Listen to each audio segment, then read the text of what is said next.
नमस्कार, ND special में आपका स्वागत है। मैं हूं मनोज सैनी। इलेक्शन का इंतजार।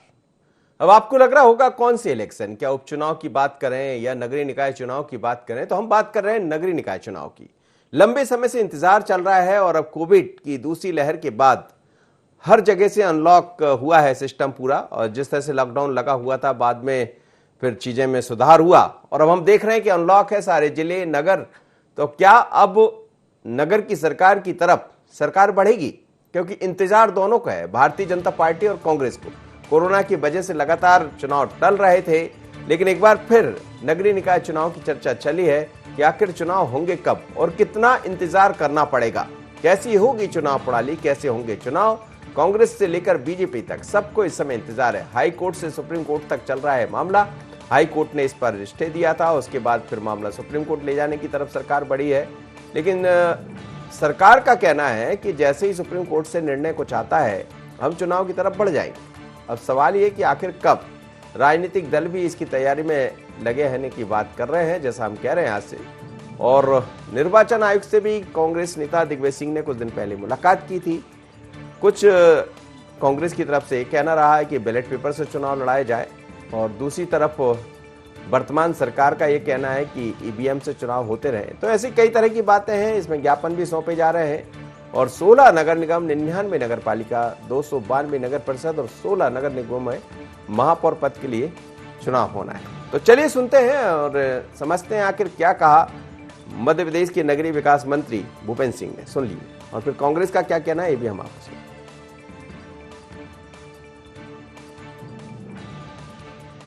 नगरीय निकाय चुनाव जल्दी हो ये हम लोग चाहते हैं। अब वो चूंकि मामला न्यायालय में है और जैसे ही न्यायालय का निर्णय होगा तो हम लोग चाहते हैं कि तत्काल चुनाव हो। हम लोगों ने दिसंबर में आरक्षण कर दिया था, वार्डों का आरक्षण कर दिया था, मेयर का आरक्षण कर दिया था, अध्यक्ष का, और सरकार की तरफ से पूरी कार्रवाई करके राज्य निर्वाचन आयोग को भेज दी थी। अगर सरकार चुनाव नहीं चाहती होती ये सारी प्रक्रिया हम क्यों करते। सारी प्रक्रिया हम लोगों ने कंप्लीट करके और दिसंबर में ही राज्य निर्वाचन आयोग को प्रस्ताव चुनाव का भेज दिया था। चूंकि परिस्थितियां कोरोना के कारण बीच में एग्जाम का मामला आया, फिर कोरोना का मामला आया, इसी बीच में कोर्ट ने स्टे कर दिया, हाई कोर्ट ने, ग्वालियर हाई कोर्ट ने। और हाई कोर्ट के स्टे के कारण हम लोग अपील में गए हैं सुप्रीम कोर्ट। तब वहां से अपील का जैसे ही निर्णय होगा उसके आधार पर हम लोग तत्काल फिर चुनाव के लिए राज्य निर्वाचन आयोग को आग्रह करेंगे। चलिए, तो भूपेंद्र सिंह कह रहे थे कि हम तो चाहते हैं, हमने सुप्रीम कोर्ट पहुंच गए, लेकिन जैसे ही सुप्रीम कोर्ट का ऑर्डर मिलता है हम तत्काल चुनाव के लिए तैयार है। हम तो चाहते कि चुनाव की तरफ आगे बढ़े। पर इस पूरे मामले पर कांग्रेस का क्या कहना है, जरा सुन लीजिए। भाजपा सरकार अपनी अलोकप्रियता, कुशासन और जो मध्य प्रदेश में दुख और त्रासदी और संताप का एक जो दौर चला है भारतीय जनता पार्टी के अराजक प्रशासन से, उसके कारण ये डरी हुई है और नगर पालिका, नगर निगम और पंचायत के चुनाव कराने से भागना चाहती है। अब उसमें वो आड़ चाहे अदालत की ले, चाहे किसी और चीज़ की, लेकिन जो है मूल कारण ये है कि उनकी हवा खसकी हुई है और जो लोगों को सताया गया है, जो लोगों की पीड़ा है, जो लोगों का संतरास है, उसको झेल पाने की हिम्मत और साहस भारतीय जनता पार्टी। चलिए, मेरे साथ जुड़ रहे हैं राकेश शर्मा, भारतीय जनता पार्टी के प्रवक्ता है, साथ ही जितेंद्र मिश्रा जी है कांग्रेस के प्रवक्ता, और सुशील शर्मा जी हैं वरिष्ठ पत्रकार। आप तीनों का बहुत स्वागत है। राकेश जी, कहाँ गड़बड़ हो रही? चुनाव का इंतजार तो आप कर रहे हैं, जैसा भूपेंद्र सिंह जी कह रहे थे, जैसे ही निर्णय होता है, लेकिन कांग्रेस को लगता है कि चुनाव आप ही रोक रहे हैं। अब तो कोविड की दूसरी लहर भी संपन्न हो गई है, आपकी सरकार ने काम किया, आज से पूरे बाजार अनलॉक हो गए हैं, तो देरी कहाँ हो रही? क्या इंतजार है या नहीं? देखिए मनोज जी, ये निश्चित रूप से इस बात से आप भी अच्छी तरह से वाकिफ हैं, क्योंकि हिंदुस्तान में जो बड़े पत्रकार हैं उसमें आप शामिल हैं, कि भारतीय जनता पार्टी का चुनाव सिर्फ 12 महीने 24 घंटे काम करता है। हम ऐसे नहीं है कि चुनाव की घोषणा होती है और उसके बाद मैदान में खड़े दिखाई देते हैं। कांग्रेस के नेता जैसे प्रवासी पक्षी होते हैं ना, कि सीजन में आते हैं और फिर गायब हो जाते हैं, इसी तरह पूरा कांग्रेस का नेतृत्व कोई चुनाव की घोषणा होता है उसके बाद दिखाई देता है। आज कोविड-19 का जब काल चला तो पूरे कोविड-19 में एक भी कांग्रेस का नेता जमीन पे नजर नहीं आया, चाहे राष्ट्रीय अध्यक्ष राहुल गांधी हो, पूर्व या अभी वर्तमान राष्ट्रीय अध्यक्ष कांग्रेस की सोनिया गांधी हो, या मध्य प्रदेश के कमलनाथ हो या दिग्विजय सिंह, ये कभी जमीन में जनता के बीच नजर नहीं आए। हमारे मुख्यमंत्री माननीय शिवराज सिंह चौहान कोविड-19 के काल में भी 24 घंटे जनता की सेवा करते रहे। पूरी भारतीय जनता पार्टी का नेतृत्व भी माननीय वी डी शर्मा से लेकर हम हर कार्यकर्ता आपको जमीन पर दिखाई दिया, और हमारा चुनाव सेल भी लगातार काम कर रहा है। हमारी मीटिंगें, बैठकें, वर्चुअल बैठकें लगातार जारी हैं। भारतीय जनता पार्टी की चुनाव की पूरी तैयारी है, और हम तो कह रहे हैं ना, अभी आपने माननीय मंत्री जी के बयान को सुनाया कि ग्वालियर हाईकोर्ट में स्टे लगा हुआ है, उसके खिलाफ सरकार सुप्रीम कोर्ट गई है, क्योंकि सरकार की मंशा है कि नगरीय निकाय, नगर पालिका, नगर निगम के चुनाव हो तो जनता के जो काम और अच्छी आसानी से हो सके, क्योंकि जनप्रतिनिधि नहीं रहता है तो वो अपने क्षेत्र के प्रति जवाबदेह रहता है मनोज जी, वो अपने क्षेत्र का विकास करता है। तो भारतीय जनता पार्टी तो पूर्णतः चुनाव के लिए तैयार है। और भारतीय जनता पार्टी ने, आपने देखा होगा, पहले भी पूरी तैयारी हो गई थी, हमारी पूरी तरह से बैठकें लगातार हो गई थी, और अभी भी लगातार हमारे नेता आपस में मिल रहे हैं, जुल रहे हैं, बातचीत कर रहे हैं। निश्चित रूप से कांग्रेस कहीं नजर नहीं आ रही है। अब जैसे ही चुनाव आएगा तो ये प्रवासी पक्षी फिर मैदान में दिखाई देने लगे। जो आपकी भाषा में आप जिन्हें प्रवासी पक्षी कह रहे हैं, वो तो कह रहे हैं कि आप ही लोग नहीं कराना चाह रहे चुनाव, या तो बहाना कोई भी ले ले, कभी कोर्ट का बहाना ले लेते हैं, कभी कुछ और। देखिए मनोज जी, मुझे आश्चर्य होता है कि कांग्रेस के विद्वान प्रवक्ता को ये नहीं मालूम कि कोर्ट क्या होता है और कोर्ट का सम्मान क्या होता है। आज मुझे ये बताइए कि किसी कोर्ट ने स्टे लगाया हुआ है किसी व्यवस्था पे, तो उसमें कैसे हो सकता है? ये तो आप कांग्रेस के नेता से पूछ सकते थे। ये मूल बुद्धि भारतीय जनता पार्टी और भारतीय जनता पार्टी की सरकार का विरोध करते करते जो व्यवस्था है, संवैधानिक व्यवस्था है, उसका विरोध शुरू कर देते हैं और उसके खिलाफ बात करने लगते हैं। आज कोर्ट ने स्टे दिया है तो supreme court Bharatiya Janata party की सरकार गई है ना कि कांग्रेस के कोई नेता गए थे सुप्रीम कोर्ट। तो हम तो चाह रहे हैं चुनाव कराना, और कांग्रेस को क्या लेना देना, चाहे कोविड-19 हो, चाहे कुछ भी हो मध्य प्रदेश में, उनको तो सत्ता की मलाई चाहिए। ये तो मछली की तरह है जो 24 घंटे सत्ता के पानी में रहना चाहते हैं। अब जैसे ही सत्ता से बाहर है तो सत्ता में आने के लिए तड़प रहे हैं। पिछले बार भी जनता ने 16 में से 16 नगर निगम में भारतीय जनता पार्टी को बिठाया था और सम्मान दिया था। मैं निश्चित रूप से आपके चैनल के माध्यम से कहूंगा कि जिस तरह से भगवान के वरदान शिवराज सिंह चौहान मध्य प्रदेश में काम कर रहे हैं, फिर हम 16 से 16 नगर निगम जीतेंगे और भारतीय जनता पार्टी के जितेंद्र मिश्रा जी, आप लोग कह रहे हैं कि बीजेपी चुनाव नहीं कराना चाह रही, और वो कह रहे हैं कि आपको नियम नहीं पता है। मनोज जी, सबसे पहले भारतीय जनता पार्टी के प्रवक्ता से ये कहिए कि हर चीज में कांग्रेस को दोषी ना, जितनी भी देर इनका वक्तव्य होता है उसमें 90% समय कांग्रेस को कोसने में लगा देते हैं। अरे जिस चीज का सवाल हो उसका जवाब आना चाहिए था। चुनाव नहीं करा पा रहे हैं उसके कारण मतलब कांग्रेस चुनाव में नहीं जाना चाहती, कांग्रेस ये करती, कांग्रेस वो करती। कांग्रेस को पानी पी पी के गाली देने से कोई आपका भविष्य नहीं सुधर जाएगा, आपके ऊपर लगा हुआ लांछन नहीं धुल जाएगा, आपका कोरोना का कलंक आपके माथे से नहीं धुल जाएगा। आपने जो ढील दी है जिसकी वजह से कोरोना की महामारी फैली है, वो सारी चीजें कांग्रेस का नाम लेने से खत्म नहीं होंगी।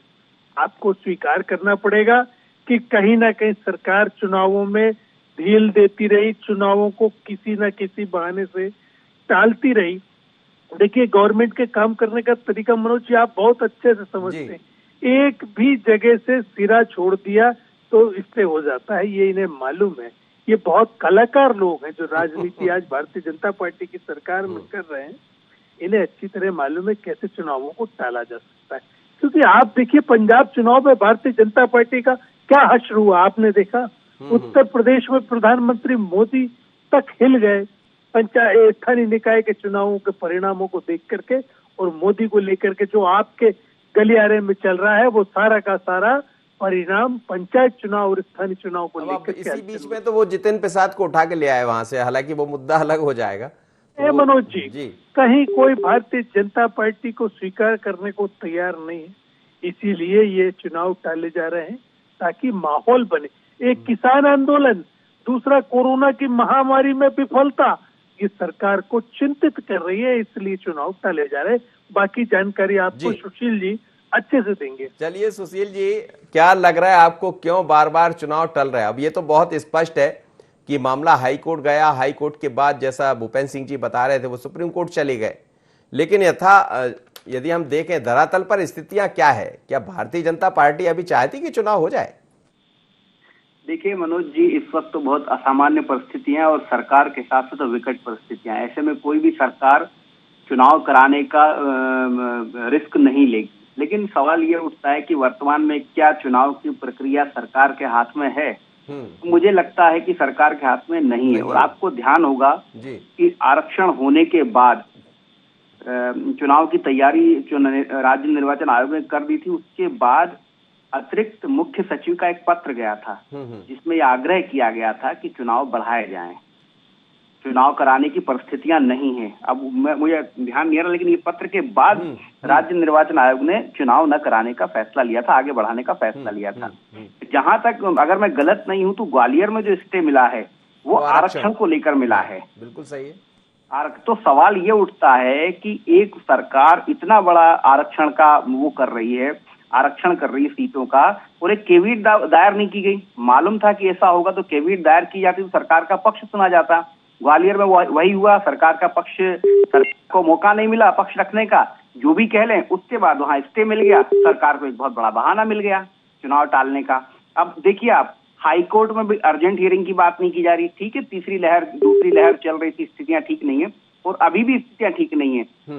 अब एक और सबसे बड़ा इसमें महत्वपूर्ण सरकार के पक्ष ये हो गया कि जो मुख्य निर्वाचन आयोग है, मतलब केंद्रीय निर्वाचन आयोग, उसने भी उपचुनाव जो है तारीखें आगे बढ़ा दी हैं। तो कुल मिलाकर सरकार चाहती नहीं है, लेकिन परिस्थितियां सरकार के पक्ष में स्वतः होती जा रही है और कुछ जगह सरकार ने जानबूझकर ऐसा किया कि चुनाव की नौबत ना आए। और अभी तो मुझे लगता है कि जिस तरीके का दूसरी लहर का सामना मध्य प्रदेश की जनता ने किया है, अगर उस दौरान चुनाव हो जाते, स्वाभाविक है कि एक क्षोभ जो है, ये आक्रोश जो है, हो सकता है कि बीजेपी के वोटर्स जो है इस आक्रोश में जो है सरकार के खिलाफ भी वोट कर दें। तो इस परिस्थिति से बचना चाहेगी जब तक कि सामान्य स्थितियां नहीं हो जाती।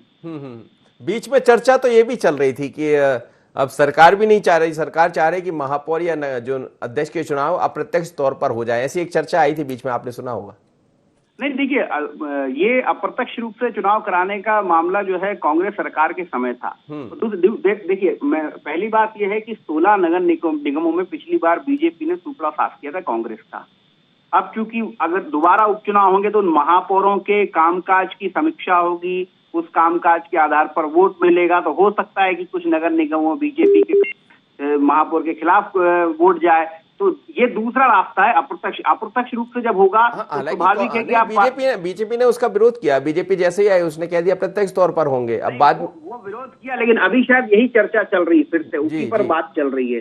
तो ये तरीका ज्यादा बेहतर है किसी भी सरकार के लिए कि पार्षदों के माध्यम से जो है महापौर चुना जाए, तो उसमें जो है गणित ऊपर नीचे किया जा सकता है। लेकिन जनता से अगर चुना जाएगा तो फिर कामकाज महापौर के कार्यप्रणाली के आधार पर वोट मिलेगा, नगर निगम की कामकाज। राकेश जी, वर्तमान जो परिस्थितियां हैं वो तो दिखाई दे रही है। कोविड के बीच में ठीक है, आप कह रहे हैं आप लोग ने बहुत अच्छा काम किया भी है, क्योंकि अब हम दूसरी लहर से बाहर आ गए।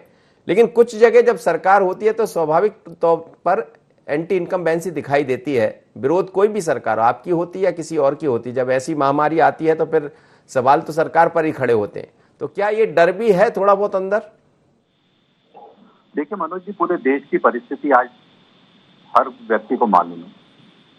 हिंदुस्तान में जिस तरह से न्यूज चैनल, चाहे IND 24 हो या अन्य न्यूज चैनल हो, एक एक पल की खबरें दे रहे हैं, अखबार एक एक पल की खबरें दे रहे हैं, व्हाट्सएप फेसबुक पे एक एक पल की खबरें आ रही हैं। इस तरह से कांग्रेस शासित प्रदेशों में हालत है, ये किसी से छुपा नहीं। आप ये देखिए कि पंजाब में सबसे ज्यादा मौतें हुई हैं, राजस्थान में सबसे ज्यादा वैक्सीन का दुरुपयोग हुआ, कहीं कचड़े में फेंक दी गई, कहीं जमीन पे गाड़ दी गई। उसी तरह महाराष्ट्र में यह स्थिति रही। तो मुझे लगता है जनता को मालूम है कि कौन सी सरकार उनके लिए काम कर रही है, कौन सी सरकार काम नहीं कर रही। दूसरी बात, हम लगातार जनता के संपर्क में। मनोज जी, मैं एक बात कहना चाहता हूँ जी, कहिए। कैसे चुनाव होंगे, कब चुनाव होंगे, ये अलग बात है, पर भारतीय जनता पार्टी 24 घंटे कभी भी चुनाव के लिए तैयार है। अगर कल भी चुनाव होंगे तो हम पूरी तरह से तैयार हैं, क्योंकि हम जनता के बीच लगातार काम कर रहे हैं। दूसरी तरफ आप देखिए, कोविड-19 का जिक्र जब आता है तो माननीय कमलनाथ जी को जो स्वर्गवासी हो गए उनसे बात करने का समय है, उनसे वो चर्चा कर लेते हैं, उनसे बात कर लेते हैं। पर जो जीवित लोग हैं, जो जनता है, उसके बीच जाने की फुर्सत नहीं है। तो मुझे दुख इस बात का होता है कि कांग्रेस के नेता हर बात पर प्रश्न चिन्ह खड़ा करते हैं, पर इस बात का जवाब क्यों नहीं देते कि जब वैक्सीन आती है तो कांग्रेस वैक्सीन का विरोध करती है, और जब वैक्सीन लगना शुरू हो जाती है तो कांग्रेस का नेता, कोई भी आज तक एक ऐसा नेता बता दीजिए जो आपके चैनल पे या किसी भी चैनल पे ये अपील कर रहा हो जनता से कि आप जाइए वैक्सीन लगवाइए। हमारे कार्यकर्ता घर घर गेट खटखटा के कह रहे हैं कि आप वैक्सीन लगवाइए। उसके बाद आपने देखा कोविड के दूसरे उसमें, तो आपने वैक्सीन के बहाने कार्यकर्ता को घर घर तो पहुंचा ही दिया, ये भी तो एक चुनाव की तैयारी है। नहीं मनोज जी, हम उसको चुनाव की दृष्टि से नहीं देख रहे थे, तो ना हमारे दिमाग में चुनाव की दृष्टि थी। हम ये चाह रहे थे कि मध्य प्रदेश की 7.5 करोड़ जनता, उसकी सुरक्षा रक्षा की जवाबदारी हमारी और उसका निर्वहन हम करें। आप देखिए कि कोविड-19 का जब दूसरा दौर शुरू हुआ तो भारतीय जनता पार्टी ने सेवा संगठन के तहत लगातार हमने कोविड सेंटर खोले, लोगों को अनाज उपलब्ध कराया, घर घर जाके हमने अनाज, फल, दूध, दवाई उपलब्ध कराई। तो ये सेवा जनता को दिखाई देती है मनोज जी, और कौन उनके बीच 24 घंटे खड़े होकर काम कर रहा है ये जनता जानती है। और जितेंद्र मिश्रा जी, भारतीय जनता पार्टी कहती भी है कि हमेशा हम चुनावी मोड पर होते हैं। अभी वो राकेश जी भी यही कह रहे थे, और ये भी देख रहे हैं कि सेवा ही संकल्प और तमाम तरह के अभियान भारतीय जनता पार्टी इस समय चला रही, और कोई भी आपदा हो अवसर तो निकाले लेती है बीजेपी। अब सवाल यही है कि आप लोग के सामने तो दिक्कत भी खड़ी हो जाएगी, जैसा सवाल खड़े कर रहे हैं राकेश शर्मा जी।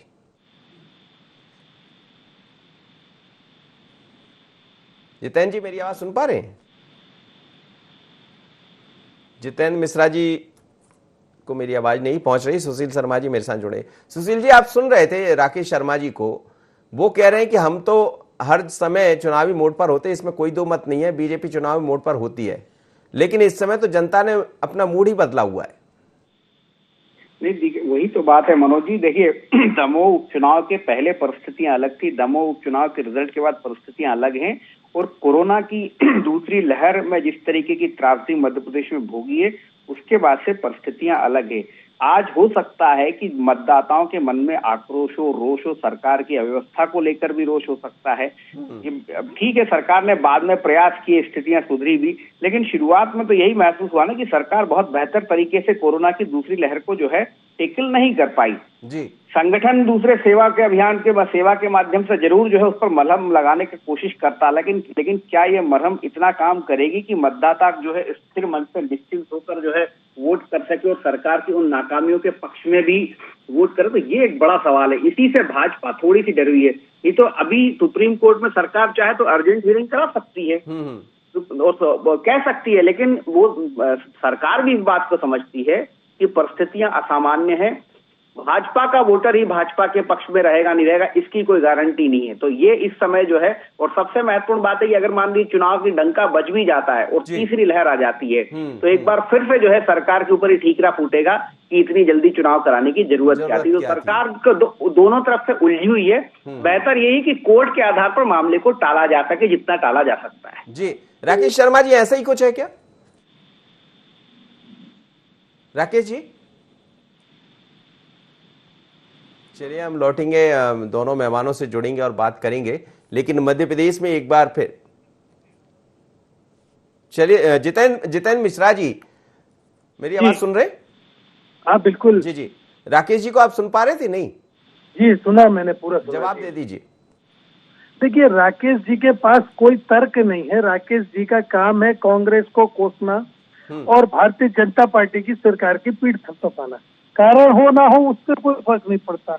आप ये बताइए, 24 घंटे चुनाव के मोड में रहती है भारतीय जनता पार्टी। ये कहा जाए कि चुनाव नहीं बल्कि 24 घंटे सत्ता प्राप्ति की जुगाड़ में लगी रहती है भारतीय जनता पार्टी, चाहे अनैतिक कामों से, चाहे अनैतिक तरीकों से, चाहे कांग्रेस तरीके दूसरे दलों के। आप कहेंगे तो ऐसा कहेंगे और वो कहेंगे तो वैसा ही कहेंगे कि हम चुनावी मोड पर रहते हैं। कि अभी जो उन्होंने कहा कि वैक्सीन करा रहे हैं और हम चुनाव में जाना चाहते थे, अभी सुशील शर्मा जी ने स्थिति स्पष्ट की नहीं की आपके सामने कि आरक्षण में आप अगर चाहते हैं कि चुनाव ना टाले जाए तो आप कैबिनेट में जा सकते थे।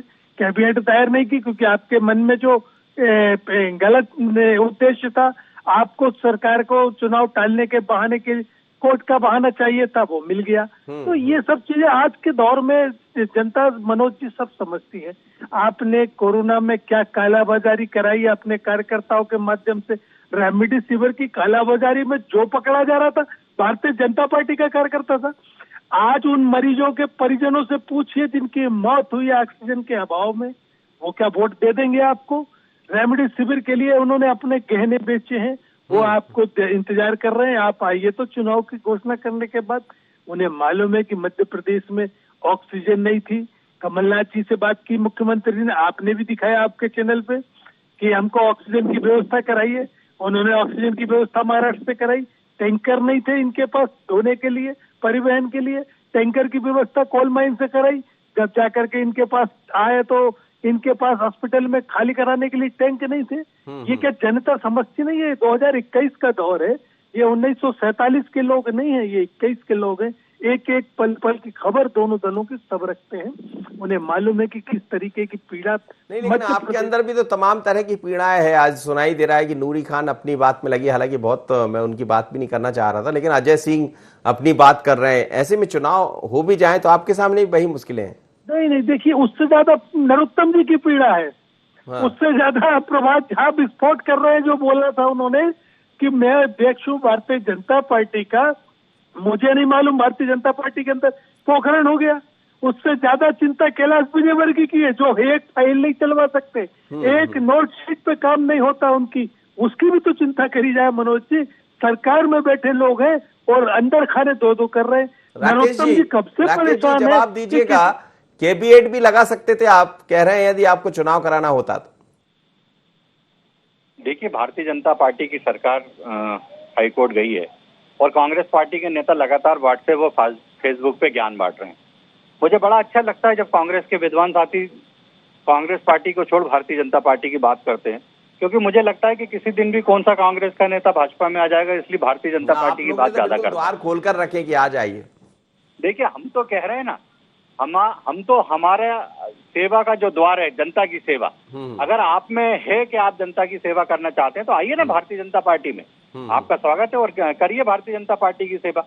और मेरे विद्वान साथी को जरा पंजाब और राजस्थान के बारे में भी चर्चा करना चाहिए। वो पंजाब का जिक्र कर रहे थे, बोल रहे थे पंजाब में हमने बता दिया क्या किया। मनोज जी, ये तो वही बात हो गई कि भानुमति से अपना कुनवा संभालते नहीं बन रहे और वो पड़ोस के गेट खटखटा के पूछती है आपके घर में ठीक है कि नहीं। कांग्रेस पार्टी की क्या दुर्गति हो रही है, ये अजय सिंह के 2 दिन पहले के बयान सुन लेना चाहिए था। सीधे सीधे उन्होंने कहा कि कमलनाथ को कम बोलना चाहिए और सोच समझ के बोलना चाहिए। आपके यहाँ के नेताओं के नाम भी गिना रहे थे। देखिए, हमारे यहाँ के नेताओं के नाम गिनाने की जरूरत नहीं, सब एक साथ बैठ के एक टेबल पे खाना खा रहे हैं। और आप बता दीजिए कि पिछले 5 साल में कहीं आपको 5 कांग्रेस के नेता एक साथ खाना खाते थे? मिश्रा जी, आपने देखा था ना एक टेबल पर खाना खा रहे थे।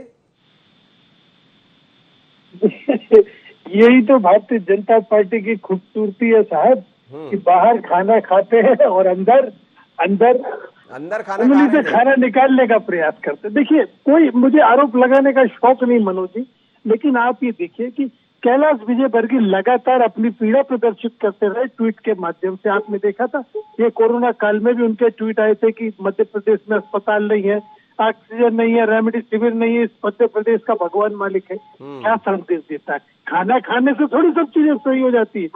नरोत्तम जी ने सरकार गिराने में कितना बड़ा सहयोग दिया पार्टी को, और जब पार्टी को प्रतिशत मिलने का समय आया है तो नरोत्तम जी को दूध की मक्खी की तरह बाहर कर दिया गया। गृह मंत्री है मध्य प्रदेश सरकार में, गृह एवं जेल मंत्री, कहाँ बाहर होते हैं? ऐसा कुछ होता है क्या? मुख्यमंत्री की लड़ाई थी साहब, मुख्यमंत्री की और नरोत्तम जी के दिल से पूछिए मनोज जी, आप भी वहाँ। चलिए, मुझे लग रहा है खैर अब दूसरी तरफ सुशील शर्मा जी, चलते चलते आपसे एक छोटी सी प्रतिक्रिया लेना चाहूंगा। क्या आने वाले दिनों में सरकार इस तरफ बढ़ पाएगी या फिर एक लंबा इंतजार ही करना पड़ेगा इलेक्शन का, भले कुछ भी कहते रहे? नहीं, देखिए, अब आप देखिए, नगरीय प्रशासन मंत्री ने बहुत स्पष्ट कह दिया है कि मामला कोर्ट में पेंडिंग है। सरकार को कोई जल्दी नहीं है कोर्ट में जाके अर्जेंट हियरिंग कराने की। अगर पेंडिंग बना रहता तो पेंडिंग बना रहने, क्योंकि तब तक क्या सरकार को हालात सुधारने का मौका मिल जाएगा। वो कोरोना की जो त्रासदी है वो भी लोग थोड़ा सा जो है उसको भूलने लगेंगे। उसके बाद चुनाव होंगे तो बीजेपी जो है के लिए बेहतर होगा, ये समझा जा रहा है। तो उस हिसाब से मुझे लगता है कि बीजेपी बिल्कुल जल्दबाजी नहीं करेगी। तीसरी लहर के बाद ही कोशिश की जाएगी। जब तीसरी लहर भी निपट जाए और तीसरी लहर में सरकार का परफॉर्मेंस की तारीफ होने लगे, उसके बाद चुनाव की तैयारी मुझे लगता है तब की जाएगी। चलिए, बहुत बहुत धन्यवाद आप सभी मेहमानों का मेरे साथ जुड़े।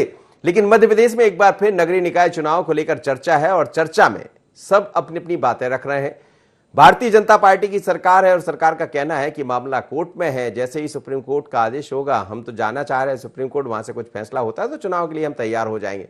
लेकिन इस बीच में सरकार के सामने बड़ी चुनौती होगी तीसरी लहर की, जिसकी चर्चा हो रही, ईश्वर ना करे वो लहर हमें दिखाई दे। दूसरी लहर के बाद स्थितियां बेहतर हुई है और सरकार को लगता है कुछ अच्छा परिणाम देखने को मिल सकता है, क्योंकि धीरे धीरे कर जहां निगेटिविटी दिखाई दे रही थी वो पॉजिटिविटी में बदल रही है। पर बीजेपी और कांग्रेस, इंतजार तो दोनों को है कि आखिर इलेक्शन होगा कब। इलेक्शन का इंतजार इतना ही। मुझे दीजिए इजाजत, बने रहिए ND24 पर।